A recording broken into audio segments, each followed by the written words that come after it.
जय हिंद फ्रेंड्स, नमस्कार। आप सभी लोगों का हमारे इस यूट्यूब के खास सेशन में स्वागत है। ये हमारा सेकंड लेक्चर है, सेकंड सेशन है, जिसमें हम बात कर रहे हैं भारत की प्रमुख झीलों के बारे में। तो पिछले सेशन में हमने 2 झीलों के बारे में चर्चा की थी। झील किसे कहते हैं ये बताया था। आज हमारी बची हुई झीलों पर चर्चा करेंगे। तो हमारी बची हुई झीलें कौन कौन सी हैं? हमने कल बेसिकली 2 झीलों पर चर्चा की थी, मीठे पानी की झील और खारे पानी की झील। आज हम बात करने वाले हैं हिमनदीय झील, कृत्रिम झील, ज्वालामुखीय झील और गोखुर झीलें, लैंगून झीलें कौन कौन सी होती हैं बेसिकली। आइए समझते हैं। हिमनदीय झील, हिमनदीय झील ये आपकी झील है। एक ऐसी झील होती है, हिमनदीय झील एक ऐसी झील होती है जो हिमनद के पिघलने और उसके द्वारा छोड़े गए गड्ढों में पानी जमा होने से बनती हैं। ये झीलें आमतौर पर पहाड़ी क्षेत्रों में पाई जाती हैं, जहाँ ग्लेशियर मौजूद होता है। इनके एग्जाम्पल हैं, उदाहरण हैं बेसिकली डल झील, रूपकुंड झील, सूरज ताल झील।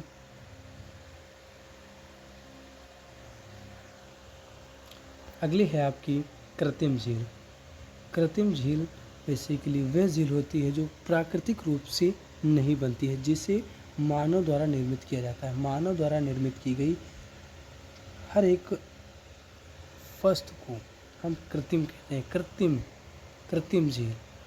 तो कृत्रिम झील हो जाएगी आपकी वह झील होती है, कृत्रिम झीलें वह झीलें होती हैं जो मानव द्वारा बनाई जाती हैं, प्राकृतिक रूप से नहीं बनती हैं। इनका निर्माण मुख्यतः जल संरक्षण, सिंचाई, बिजली उत्पादन, मत्स्य पालन, पर्यटन के उद्देश्यों से किया जाता है। इनके एग्जाम्पल हैं गोविंद सागर झील, जयसंबंध झील, हुसैन सागर झील। अगला है आपका ज्वालामुखी झील, क्रेटर लेक। वह झील होती हैं जो ज्वालामुखी के क्रेटर में पानी जमा होने से बनती हैं। क्रेटर झीलें वे झीलें होती हैं जो ज्वालामुखी के क्रेटर में पानी जमा होने से बनती हैं।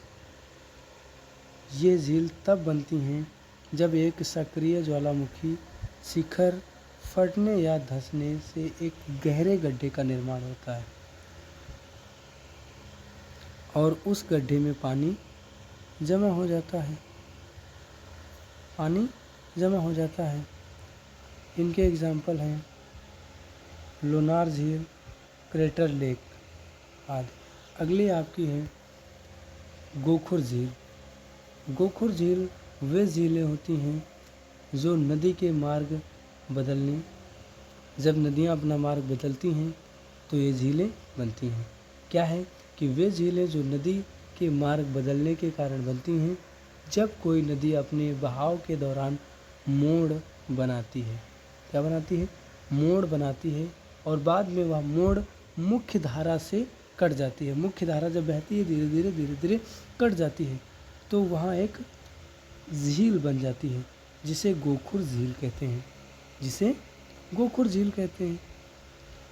ये झीलें कांवर झील जो बिहार में है, एशिया की सबसे बड़ी झील है। एशिया की सबसे बड़ी झील है। अगली है आपकी लैंगून झील। लैंगून झील समुद्र के किनारे पाई जाने वाली खारे पानी की झील है। लैंगून झील, इसकी विशेषता क्या है? ये समुद्र के किनारे पाई जाती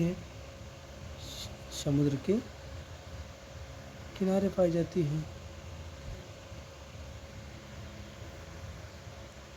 और खारे पानी की झील है। ये खारे पानी की झील है जो समुद्र से रेत, मूंगे की चट्टानों या किसी अन्य प्राकृतिक अवरोधों के कारण आंशिक रूप से अलग हो जाती है। लैंगून झील का एक और अन्य नाम है जिसे हम अनूप झील भी कहते हैं।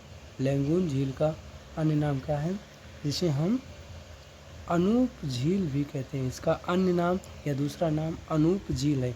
आपको कहीं पर यदि लिखा हुआ अनूप झील मिल जाता है तो आप क्या लगाएंगे, लैंगून झील। लैंगून झील और अनूप झील दोनों एक ही हैं, इनके दो नाम हैं, ठीक है।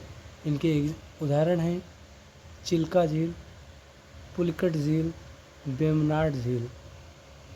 वीडियो कैसा लगा है कमेंट बॉक्स में अवश्य बताइएगा। यदि वीडियो इन्फॉर्मेटिव, जानदार, शानदार लगा हो तो चैनल को शेयर एंड सब्सक्राइब करिएगा और लाइक करना तो बिल्कुल नहीं भूलिएगा। जय हिंद, जय भारत, वंदे मातरम।